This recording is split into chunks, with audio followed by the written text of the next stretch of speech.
The story of this forbidden anime begins with Rhysa using her forbidden reflexology skills on her twin personalities.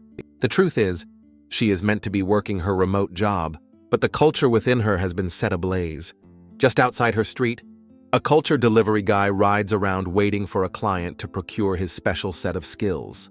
Meanwhile, Rhysa settles on watching some forbidden anime on her phone while stirring her apple pie to quell the culture within her that is getting out of control. She does so until she steps on Legos and spills the caramelized juices of her apple pie all over the place. However, it seems it wasn't enough, so she relentlessly stirs her apple pie's fillings again until her mind eventually goes black as she steps on even more Legos. After cleaning up, she hops on her laptop to begin work for the day. However, she loses focus easily since the culture within her is still going berserk. This time, she knows that a Doraemon is the only way for her to quench the insatiable culture that is rampaging within her. So, she visits a special forbidden website, opens an account, and places an order for a fresh Doraemon. She likes that the website has them on a discount but freaks out when about to pay since she still looks messy. For a brief moment, she thinks about taking a shower or arranging her room, all of which overwhelm her mind, making it difficult for her to pick an option. Once she's thought things through, she adds her card info to the site and makes her purchase. After watching the estimated time of delivery, she can't help but panic because she doesn't know if she'll have enough time to freshen up. She quickly hits the shower, tidies up the room, and freshens up for the delivery guy. While waiting, Rhysa is restless and wishes that the delivery guy would just show up already. Her prayers are answered as her doorbell rings. Before getting to the door, she takes another look at herself in the mirror to see if she is ready to receive her daily dose of Doraemon. Once she opens the door, though, she is stunned and can't help but stare at the Doraemon the delivery guy has brought. She is shocked by how mighty it looks and wonders how it got into rage mode without any external forces. Nonetheless, since he's a professional, Mark, the delivery guy, goes straight to the point and tells Rhysa to assume her preferred stance for the parcel delivery. Since she seems quite inexperienced, she chooses to go for the plain old vanilla stance. Mark then removes the wrapper of Rhysa's apple pie so he can let it breathe and prepare it for some appreciation. Due to the anticipation of the inevitable, Rhysa's apple pie is already overflowing with its caramelized juices. Before they continue, Mark lets his Doraemon smell the sweet aroma of her apple pie and wonders if he needs to drizzle some olive oil on it. However, he quickly changes his mind because he thinks the filling of her apple pie is already moist enough due to the overflowing caramelized juices he can see. Being the gentleman that he is, Mark tells Rhysa she's free to make any request while he appreciates her apple pie. Unfortunately, Rhysa didn't catch what he said, since she is more focused on his Doraemon making preparations. She lets out plenty of cultural sounds, even if Mark's Doraemon was just hanging around and stretching. After some last-minute inspection of her apple pie's readiness, and Mark finally lets his Doraemon dive into the warm apple pie. Rhysa can't help but be flushed red on the face as she desperately struggles to hold back her cultural yodeling. As for Mark, he keeps it professional and simply focuses on guiding the culture within her into the right direction. Unfortunately for Rhysa, his Doraemon is an expert in finding the godly spots, and it causes her to lose her grip and let out plenty of uncontrollable cultural sounds. Although she's acting like she's desperately trying to hold everything back, the truth is, Rhysa has been waiting for that moment for a very long time already. After that, Mark lets his Doraemon dig even deeper into Rhysa's apple pie, causing her mind to short-circuit for a few seconds while she lets out even louder cultural sounds. Tears of joy slowly fall from her eyes as she slowly experiences the wrath of an enraged Doraemon. Even though the cultural appreciation has just barely begun, Rhysa already finds herself overwhelmed by culture. When asked if she likes to get an even deeper appreciation, she instinctively says yes, even if she doesn't know what Mark really meant by it. Of course, she immediately learns the hard way as Mark splits the apple pie wide open so he can reach into infinity and beyond. Rhysa's mind goes blank and she freezes. Concerned about her well-being, Mark finds the need to ask if he can continue with his appreciation work.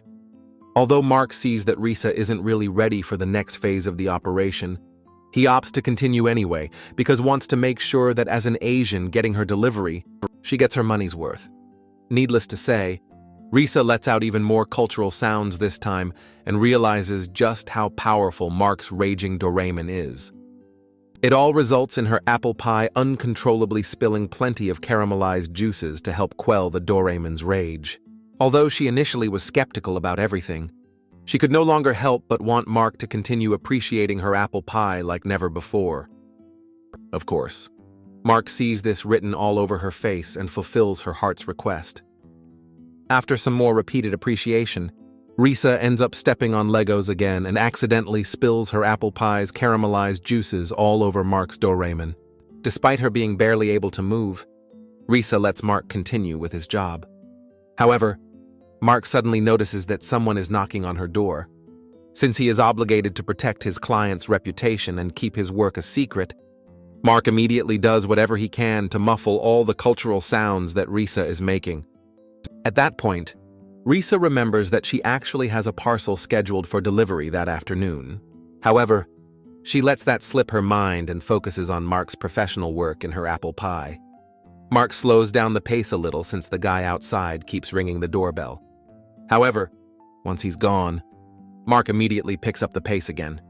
Rhysa is now at the mercy of the Doraemon, and her apple pie can no longer stop spilling all of its caramelized juices. However, the delivery guy knocks again, and while Mark hesitates at first, he eventually ignores it and just goes on to appreciate Rhysa's apple pie until she steps on Legos once again. Rhysa's mind goes blank as her caramelized juices rain down on Mark's Doraemon for the 100th time that day. Although she's clearly already spent, she can't help but wish for even more cultural appreciation. Incidentally, one would think that Mark should already be spent too, but no, he is a pro, and so he acts like one and suggests they go for the forbidden Cerberus stance next. He doesn't even wait for her response and just gets her into helping her take up the right stance.